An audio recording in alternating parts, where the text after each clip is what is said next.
देशात लोकसभा निवडणुकीच्या पार्श्वभूमीवर राजकीय वातावरण दिवसेंदिवस तापू लागले आहे. आतापर्यंत 5 टप्प्यांमध्ये मतदान झाले असून आणखी 2 टप्पे शिल्लक आहेत.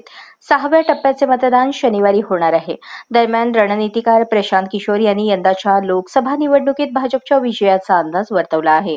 त्यावरून सत्ताधाऱ्यांचे समर्थक आणि विरोधकांमध्ये सोशल मीडियावर जुंपली आहे. किशोर राजकीय व्यवस्थापनात कुशल मानले जातात. जनमानसाची नाडी ओळखण्याचा गुण त्यांच्याकडे आहे. म्हणूनच अनेक राजकीय पक्षांनी त्यांची सेवा घेतली. देशातील वेगवेगळ्या मोठ्या राजकीय नेत्यांसोबत काम करण्याचा अनुभव त्यांच्याकडे आहे. किशोर यांनी भाजपच्या विजयाचा अंदाज वर्तवला असला तरी त्यांच्यावर टीका सुद्धा केली आहे. किशोर यांनी बिहारच्या राजकारणावरून भाजपवर टीका केली. भाजपने बिहारचे भविष्य बदलण्यात इंटरेस्ट दाखवला नाही. बिहारच्या मागासलेपणासाठी त्यांनी भाजपला जबाबदार धरले आहे.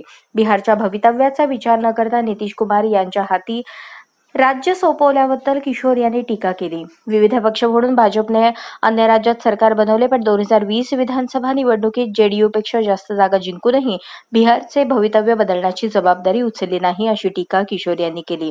फक्त 42 आमदार असलेल्या नितीश कुमारांकडे राज्य सोपवले, असे किशोर म्हणाले. नितीश कुमारांवर खूप प्रेम आहे म्हणून भाजपने असे केले नाही. बिहारमधून 30-35 खासदार निवडून आणण्यासाठी त्यांनी नितीश कुमारांबरोबरचे समीकरण कायम ठेवायचे म्हणून भाजपने हे केले, असे किशोर म्हणाले.